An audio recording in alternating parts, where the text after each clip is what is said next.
নমস্কার বন্ধুরা, আজ আমি আপনাদের সাথে শেয়ার করব দুর্দান্ত স্বাদের মুখরোচক বাঁধাকপির একটি রেসিপি। একঘেয়ে বাঁধাকপি যখন খেতে আর ভালো লাগে না, তখন এইভাবে বানিয়ে দেখতে পারেন। এটা বানানোও যেমন সহজ, খেতেও হয় ভীষণ ভালো। শীতের দুপুরে গরম গরম ভাতের সাথে এই বাঁধাকপির রেসিপিটি থাকলে আর কোনো কিছুরই প্রয়োজন হয় না। শুধু এই দিয়েই খাওয়া হয়ে যাবে পুরো ভাত। আর এটা কিন্তু মাত্র 5 মিনিটের মধ্যে বানিয়ে নিতে পারেন। যেমন সহজ তেমনি টেস্টি। আর এটা রান্না করতেও খুব অল্প পরিমাণ বাঁধাকপির প্রয়োজন হয়।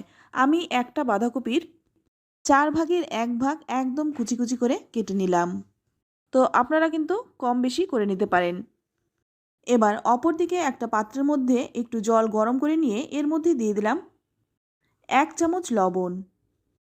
তারপর এই কেটে রাখা বাঁধাকপিটা দিয়ে দিচ্ছি। আমি কিন্তু এখানে আমার প্রয়োজন মতো বাঁধাকপিটা নিয়েছি, তবে আপনারা কিন্তু আপনাদের প্রয়োজন মতো বাঁধাকপিটা নিয়ে নেবেন। তো নুন জলের মধ্যে ভালো করে বাঁধাকপিটাকে মিশিয়ে নিলাম। এবার 4-5 মিনিট সময় নিয়ে খুব ভালো করে বাঁধাকপিটাকে একটু সেদ্ধ করে নিচ্ছি। তো বাঁধাকপিটা আমি সেদ্ধ করে নিলাম। অনেকে আছেন বাঁধাকপি খেতে একদমই পছন্দ করেন না।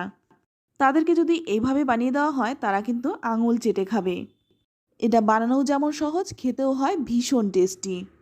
তো বাঁধাকপিটা সেদ্ধ করে তুলে নিলাম। এবার দেখুন, এখানে নিয়েছি বেশ কিছুটা ধনেপাতা। ধনেপাতাটা কিন্তু একটু বেশি পরিমাণেই দেবেন, তাহলে দেখবেন খেতে ভালো লাগবে। ধনেপাতার গোড়ার দিকটা ফেলে দিলাম। তারপর এই ধনেপাতাটাকে আমি খুব ভালো করে ধুয়ে পরিষ্কার করে নেব। এবার অপর দিকে কড়াই গরম করে নিয়ে এর মধ্যে দিয়ে দিলাম 1 চামচ সর্ষের তেল। তেলের পরিমাণটা কিন্তু খুবই সামান্য দিয়েছি, 1 চামচ সর্ষের তেল দিয়েছি। এবার এর মধ্যে দিয়ে দিচ্ছি দুটো মিডিয়াম সাইজের কেটে রাখা পেঁয়াজ।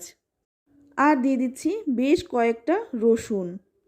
এবার দিয়ে দিলাম দুটো শুকনো লঙ্কা আর 4-5টা কাঁচা লঙ্কা। ঝালটা আপনাদের নিজেদের স্বাদ অনুযায়ী দেবেন।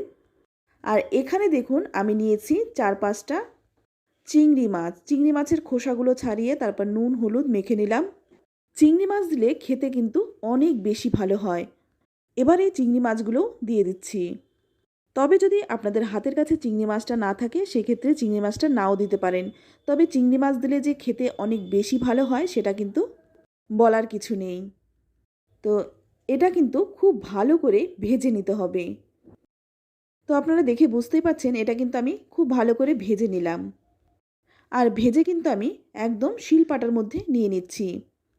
তো আমি এখানে শিলপাটাতেই বেটে নেব, তবে আপনারা কিন্তু চাইলে মিক্সিতেও বেটে নিতে পারেন। আর যে ধনেপাতাটা আমি কেটে ধুয়ে পরিষ্কার করে রেখেছিলাম, সেই ধনেপাতাটাও কিন্তু একই সঙ্গে বেটে নেব।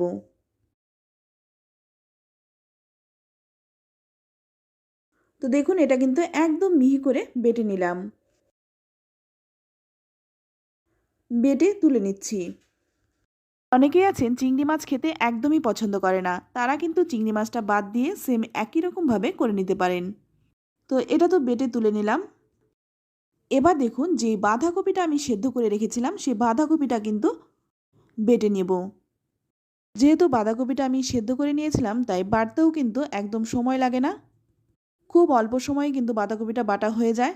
তবে আমি আগেও বলেছি, এটা কিন্তু আপনারা মিক্সিতেও বেটে নিতে পারেন, যার যেভাবে সুবিধা। তো আমি দেখুন সমস্ত বাঁধাকপিটাকেই বেটে তুলে নিলাম। এবার অপর দিকে ওই কড়াইটাই গরম করে নিয়ে এর মধ্যে দিয়ে দিচ্ছি 2 চামচ সর্ষের তেল। ফোড়নে দিয়ে দিলাম দুটো শুকনো লঙ্কা চিড়ে। আর দিয়ে দিচ্ছি 1/2 চামচ কালো জিরে। এবারে শুকনো লঙ্কা আর কালো জিরেটাকে একটু ভেজে নিচ্ছি। শুকনো লঙ্কা আর কালো জিরেটাকে ভেজে নিয়ে তারপর এর মধ্যে দিয়ে দিচ্ছি সেই বেটে রাখা বাঁধাকপিটা। এটা খেতে যে কি অসম্ভব টেস্টি হয়, আপনারা একবার না বানিয়ে খেলে বুঝতে পারবেন না। ভাত, রুটি, খিচুড়ি যে কোনো কিছুর সাথে আপনারা এটা খেতে পারেন, খেতে অসম্ভব ভালো হয়। এবার আমি এর মধ্যে দিয়ে দিলাম স্বাদ মতো লবণ। আর এটার মধ্যে কিন্তু একটু ঝালের পরিমাণটা বেশি হলে বেশি ভালো লাগে। তবে আপনারা যে যেমন ঝাল খেতে পছন্দ করেন, আপনাদের স্বাদ মতো আপনারা ঝালটা দিয়ে দেবেন। তো আপনাদেরকে রিকোয়েস্ট করব, একবার অন্তত বাঁধাকপির এই রেসিপিটি বানিয়ে খেতে। যারা বাঁধাকপি খেতে একদমই পছন্দ করে না, বাঁধাকপি দেখলেই নাক ছিটকে ওঠে, তারাও কিন্তু আঙুল চেটে খাবে। এটা যখন শুকনো শুকনো হয়ে কড়াই ছেড়ে দেবে তখন কিন্তু এটা নামিয়ে নেব। তো এটা কিন্তু একদমই হয়ে গেছে, এবার কিন্তু নামিয়ে নিচ্ছি। এটা গরম গরম ভাত, রুটি, খিচুড়ি যে কোনো কিছুর সাথে এটা খেতে পারেন। খেতে অসম্ভব টেস্টি হয়। আর শীতের দুপুরে গরম ধোয়া ওঠার ভাতের সাথে এটা যদি থাকে আর কোনো কিছুর প্রয়োজনই হবে না। তো রেসিপিটি কেমন লাগলো অবশ্যই কমেন্টে জানাবেন। ভালো লাগলে লাইক, কমেন্ট, শেয়ার করবেন। আর আপনি যদি আমার চ্যানেলে নতুন হয়ে থাকেন, চ্যানেলটা সাবস্ক্রাইব করে নেওয়ার অনুরোধ রইল। তো যাওয়ার আগে আরেকবার বলছি, বাঁধাকপি তো অনেকভাবেই খেয়েছেন, একবার অন্তত এইভাবে বানিয়ে দেখতে পারেন। আশা করছি আপনাদেরও ভীষণ ভালো লাগবে। তো আজ এই পর্যন্তই। সকলেই ভালো থাকবেন, সুস্থ থাকবেন আর সকলকেই ধন্যবাদ।